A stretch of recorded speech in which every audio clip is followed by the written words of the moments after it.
All right. Now you see the screen. They faced off.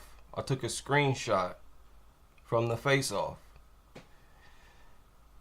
And it looks like the number as far as reach is accurate. It looks accurate. Now I'm going to do something here.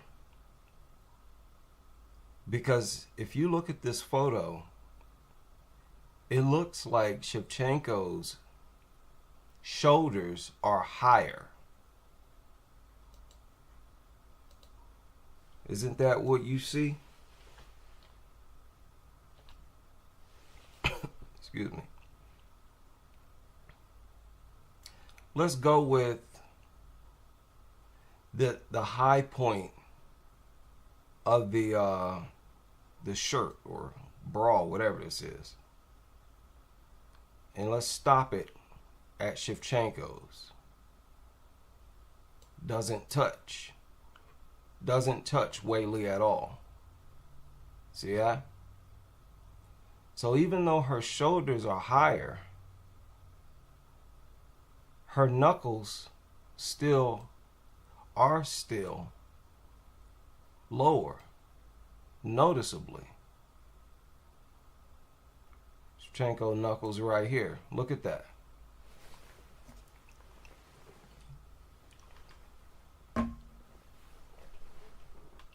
So, with a fighter with a reach advantage like this, who also has a good jab, now she might not use it, which is hard to believe. She uses it every fight. She used her jab instinctively, without even thinking about it, if you ask me.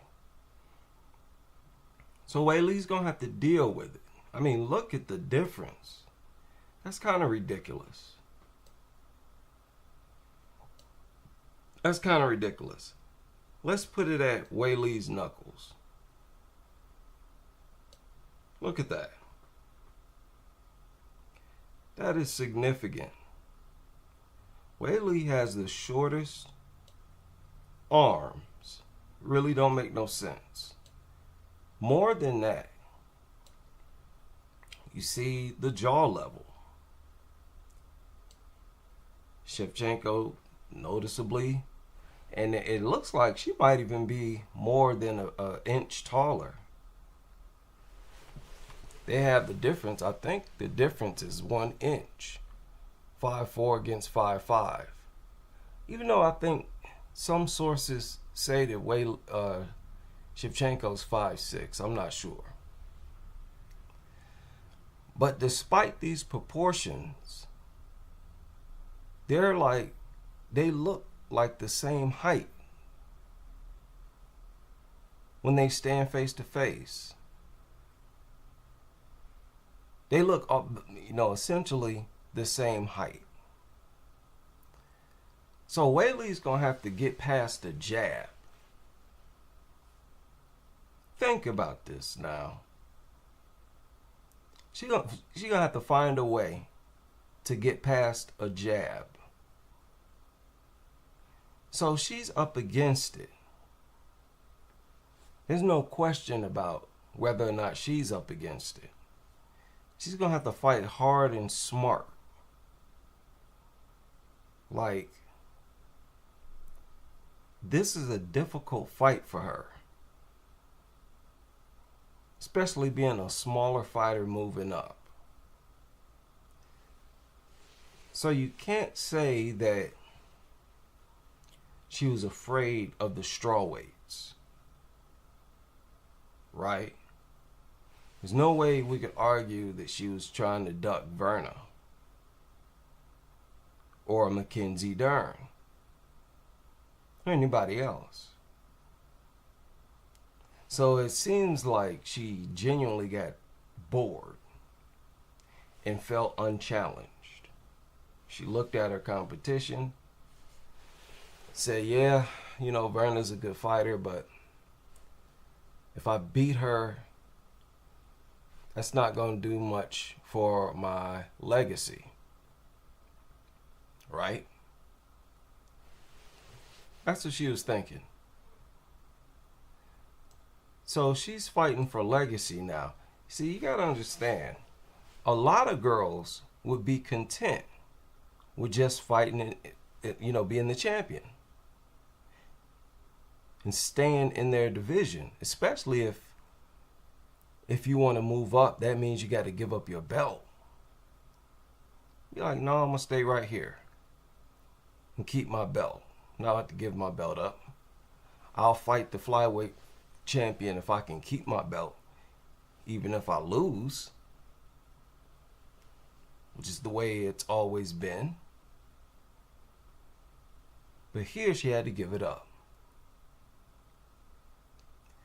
So it seems like Weili was either having trouble making the weight and kept it to herself. I mean, serious trouble making the weight. Health issues.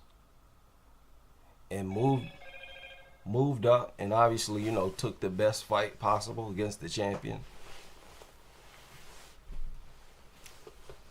Or she is just that hungry for clout.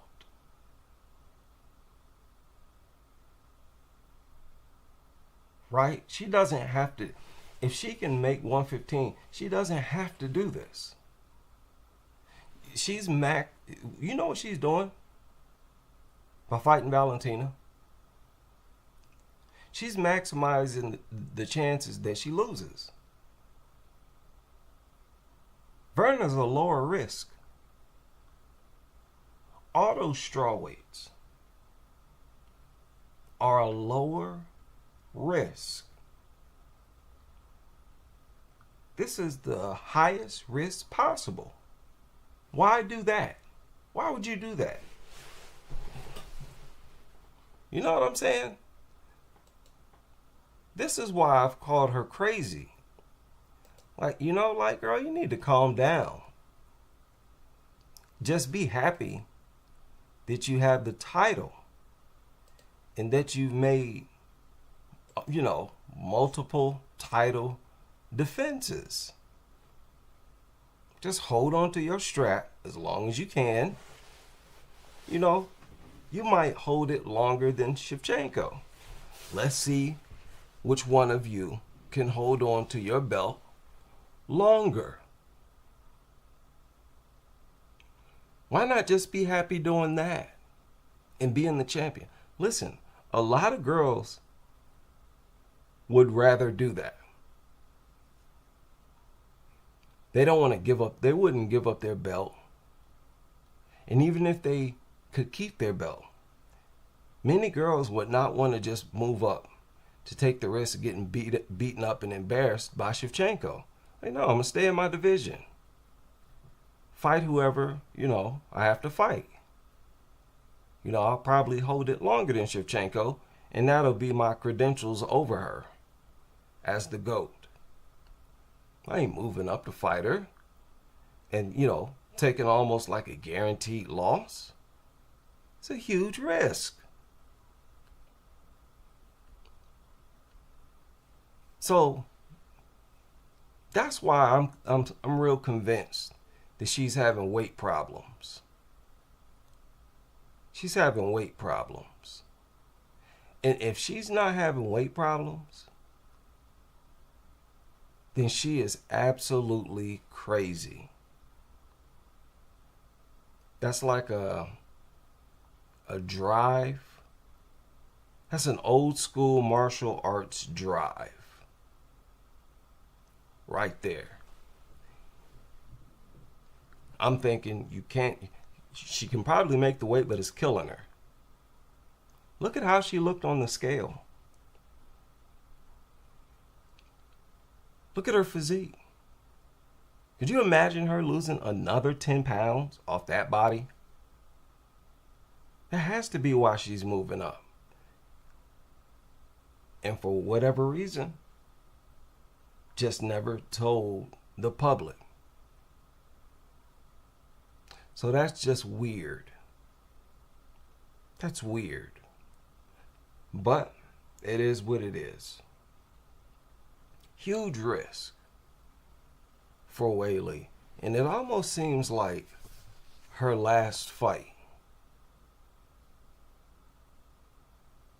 Like, do you really plan on, if you lose, do you want to continue fighting at 125? Especially if you're having weight, issues making weight. That means you're not going to go back to 115.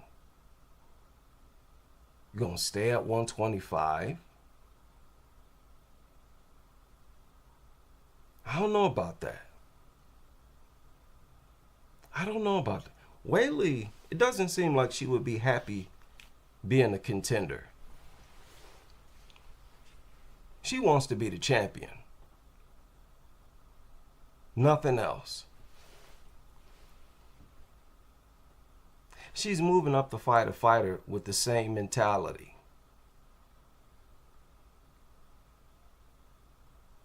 You're like moving up to fight your equal. Shevchenko's plate is full. You got Natalia Silva waiting for her. Just had a close fight with Manon. And I don't so much believe Weili is getting old or starting to deteriorate. She's just fighting better competition than she was during her Liz Carmouche days, Jessica Ai days, even Joanna days, Priscilla Cachoeira days, Chukagian, Maya, Jessica Andrade, Lauren Murphy days. This was a long stretch of fights where she looked invincible. That's when all the talk was going on.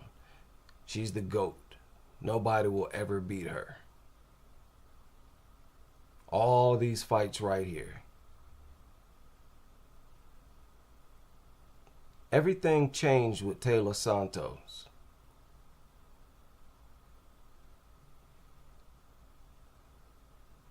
Everything. Split decision. Lost to Grasso. Split to Grasso. Or actually, it was a draw. Thought Grasso won. Got her belt back. Close fight against Manon. She's just fighting tougher fighters, I think. And if Alexa Grasso is one of those tougher fighters, see, here's the problem with this fight.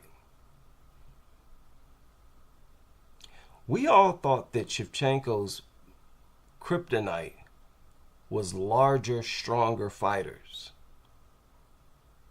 That's what we thought after she fought Santos. It's like, oh, it was like a reminder. We reflected back on when she fought Nunes and had, 2 tough fights.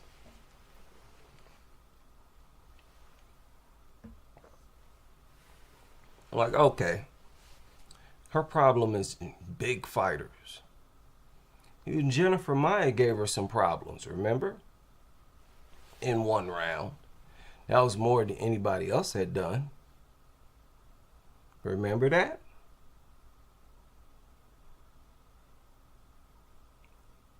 Shevchenko had not lost a round until she fought Maia, a big, robust chick. Then Taylor Santos. But then she loses to Grasso. Grasso is Weili's size. Didn't Shevchenko have the most problems with Grasso, a fighter who is not all that big, but just better than the Lauren Murphys of the world?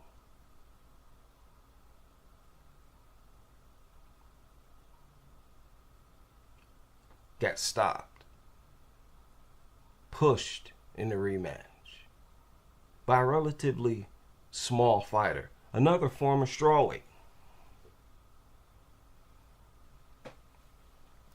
So that is what makes things a little scary for Shevchenko in this fight. It's already been proven that you don't need size to beat you.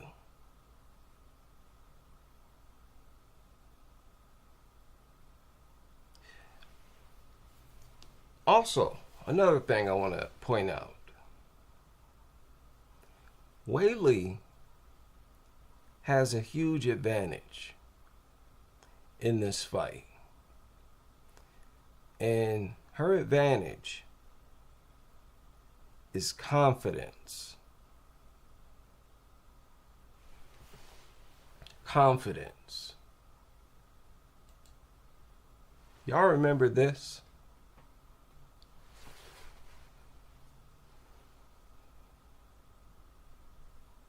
This was after the first meeting where they took a picture and Weili hinted with fans at a possible fight, and Shevchenko responded on Twitter. This was after that. And this was in 2020.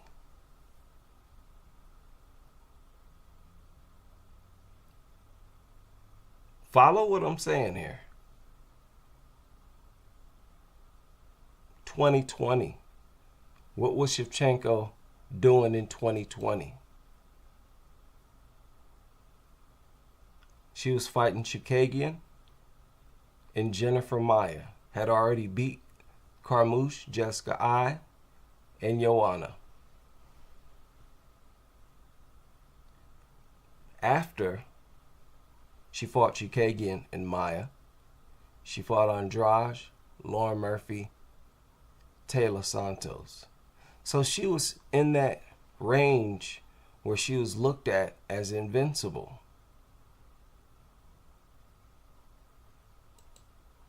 Weili made that first challenge after she beat Andrade, right?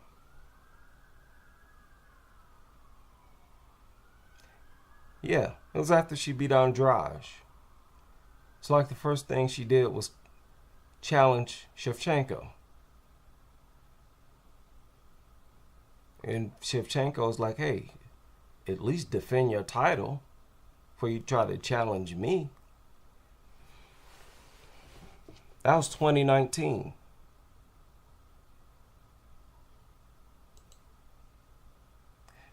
What's Shevchenko doing 2019? That's Jessica Ai, Liz Carmouche range, right? Isn't that right? Right here. So what does that tell you? That tells you Weili ain't never been afraid of Valentina Shevchenko. While numerous girls at flyweight were afraid of Shevchenko. Shevchenko up here giving pep talks to the contenders. She was literally giving them pep talks, trying to motivate them to fight her. That's how invincible Shevchenko looked. But one fighter who wasn't impressed was Weili. It was like Shevchenko's dominance excited Weili. That's what it seems like now.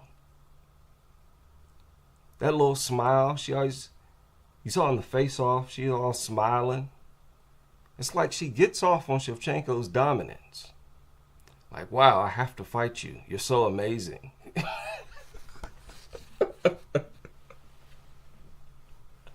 That seems like how she thinks. Like, wow, you're such a great fighter. I have to fight you. She wants to fight her because she's so good. That's a big reason why she wants to fight her. And she wasn't afraid of her. After she head kicked Jessica I, right? Beat up Joanna Priscilla. She looked deadly back then. That was when Valentina looked her scariest. Cachoeira, Joanna Jessica I, and Weili challenged her back then. What? That was crazy. And she fought Joanna. And after she fought Joanna, that's when this took place. Because in this article, they talk about Valentina when she said that she thought Weili would lose her next fight. And she did, to Rose.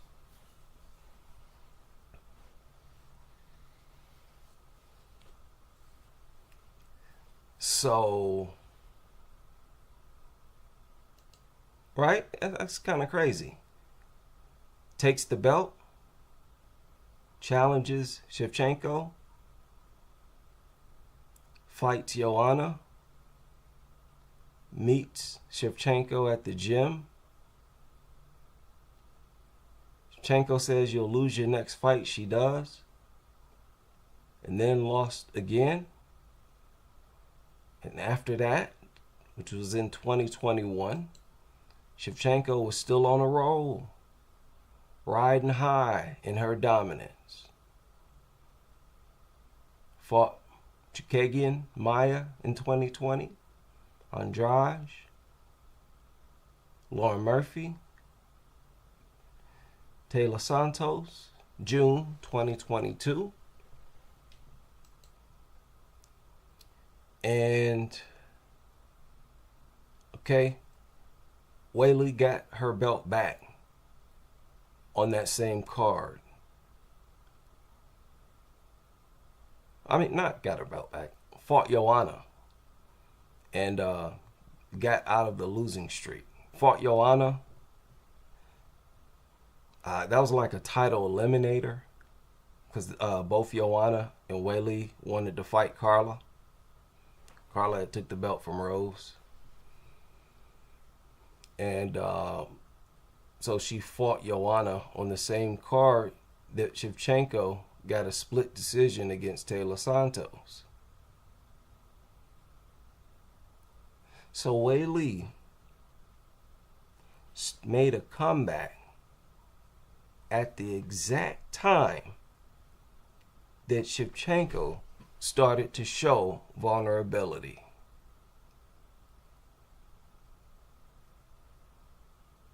Shevchenko was riding high in her dominance while Weili was taking L's. Soon as Weili comes back, Shevchenko struggles. And as soon as Weili gets the belt back, Shevchenko loses her belt a few months later.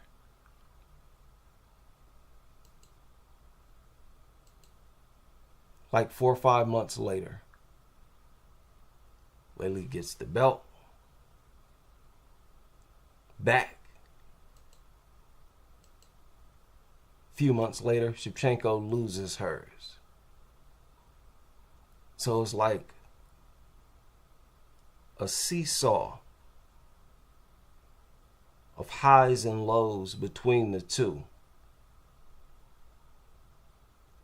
And it started with Shevchenko, sort of getting off on, hey, I predicted your downfall. And I continued my dominance while you were at an all-time low, losing back-to-back to Rose.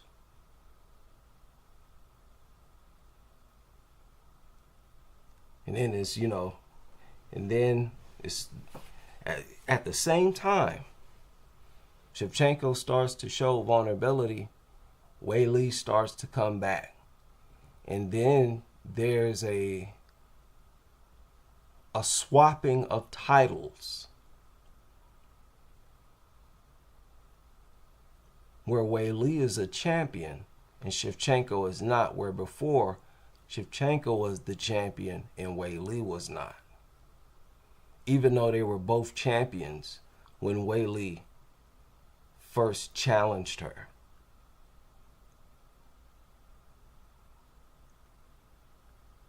So it's like there's a storyline to it. For Wei Li, it's like, okay, we're back to square one. Back to where we're supposed to be. Well, it will make sense for me to challenge you. So let me challenge you again. Oh, you'll have to relinquish your belt. I'll do it. Let's fight. I believe in some way, Shevchenko's kind of shook by that type of crazy behavior by Wei Li. I think it's sort of, it has shocked Shevchenko a little bit. Like, girl, you're crazy. You're obsessed with me. You badly want to fight me. Every time you get the belt, you want to call me out, and now you're releasing your belt. Where if I beat you, you're not the champion at 115 either. It's like this burning desire. I've never seen a female want to fight another female this bad before. Not even Nunes wanted to fight Chris Cyborg this badly. It was like Nunes talked about it, and shortly the fight was happening. But with this, it was like this, like a seesaw back and forth. Oh, I lost my title. Now I can't fight you, as I, lost my title. Can't challenge you no more. Then as soon as I get the belt back, you lose your belt.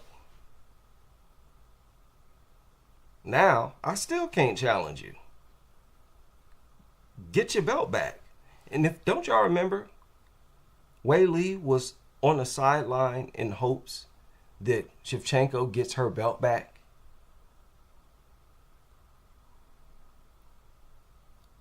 Like, oh, got my belt back and now you lost. She was talking about fighting Grasso too, if I'm not mistaken. But man, I've never seen a female fighter, or who was the last fighter, period, who just wanted to fight another fighter that bad. Especially one at the weight class higher. That's like, okay, that's some real theater fight stuff. Right. They're not the same size. They might be the same height. They might be the same height and weight. But Shevchenko has significantly longer reach. And when you got longer reach, man, we've seen in several fights, that makes the difference. It's all about how well you can keep your opponent on the outside. If you can do that, right? That can be a problem. Yeah, yeah.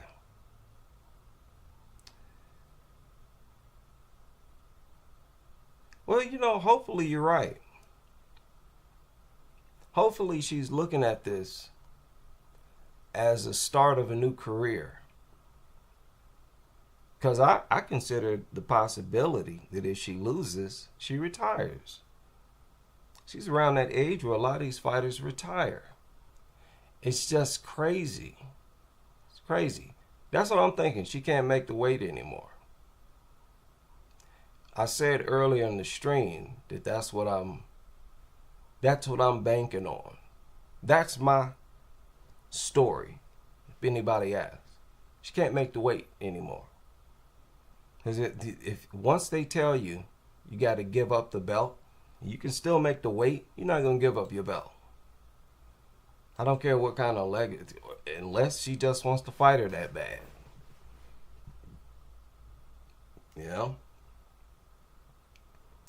So it would be nice if Wei Li herself would be transparent. I don't understand why any journalist or anybody hasn't asked her this yet. I can't find any comments from her as to what the real reason for her moving up. But we have heard her say that she wanted to challenge herself. And if that's true, then we can't say that it's the weight. We can't say it for sure. If she's not, being transparent herself, if she's saying, hey, I just want to challenge myself. That's what she said. We can go out on a limb and assume that she is lying or not telling the whole truth. We could do that. But it would be better if, she would. I mean, as it is now, if we don't want to call her a liar, then we have to take her on her word. And if that's the case, then man, you are kind of crazy.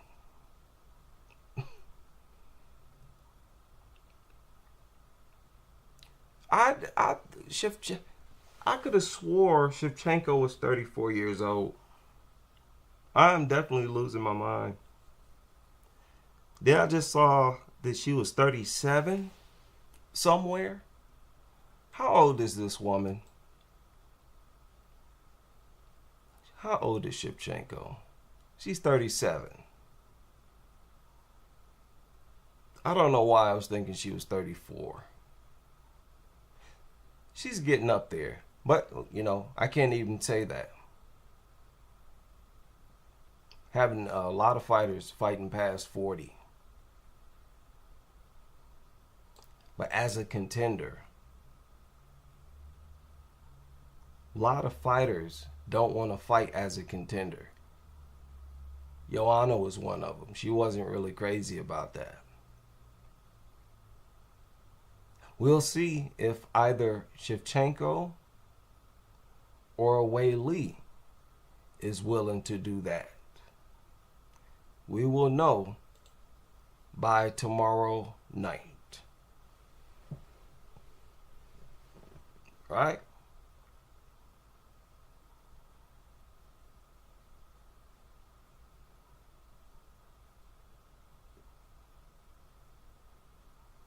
Right. Okay, now if that's true,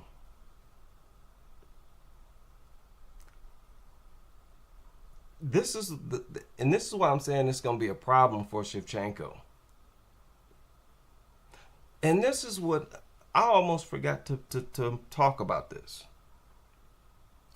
This is one of the reasons I went live. Shevchenko, Wei Li, she has another advantage, in my opinion. Another real advantage. Nobody's seen Wei Li fight at 125 yet. You gotta understand, when you fight at a weight class You give all the other fighters an idea of what you're about at that weight class. Your speed, how strong you are, maybe even compared to fellow opponents. They can gauge you somewhat when you're fighting at that weight class. For this to be her first move up, there's a surprise element there for Shevchenko that she can't prepare for. You know? Like, okay, Wei Li, I could see in her mind, in her camp, around her people, saying, oh boy, we got a surprise for her. I have a big surprise, several surprises waiting for her. She has no idea how strong I am at 125. Right? Only Wei Li knows that.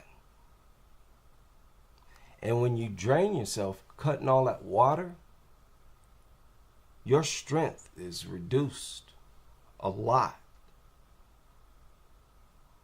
Wei Li could be like a bear at 125.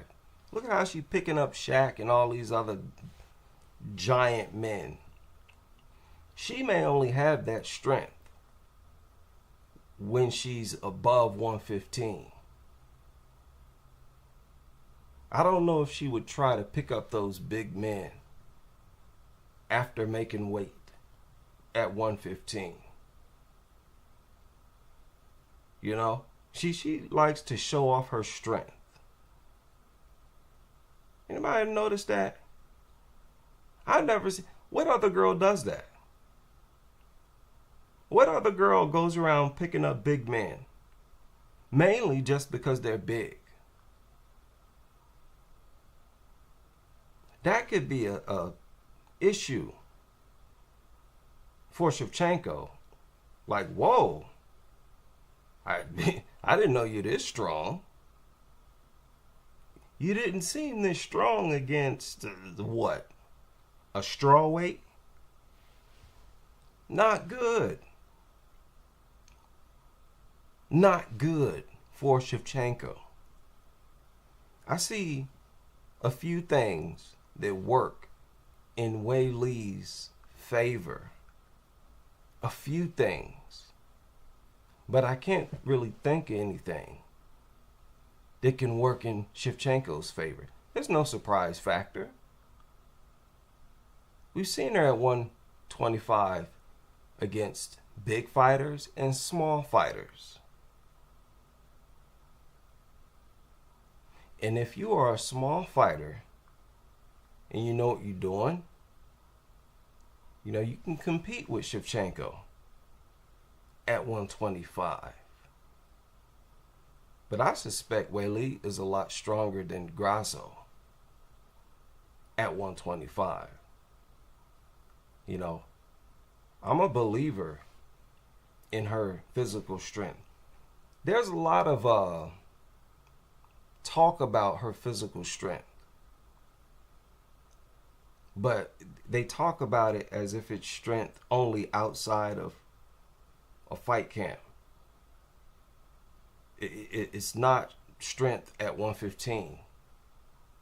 It's the strength that she displays when she's not fighting and not in camp. So I'm almost tempted to take Wei Li in this fight. You know, Wei Li's gonna have to deal with a good jab, longer reach, but Valentina, she's gonna have to make some adjustments herself. Adjustments to a fighter she's never seen before. Only at 115. And if Wei Li feels weak at 115, then, you know, Valentina should expect a strength level that she can't compare with, that she hasn't seen yet at 115. And that's the, that's not going to help Valentina Shevchenko.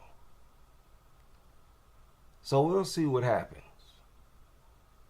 This is a bigger fight than Nunes Cyborg, in my opinion.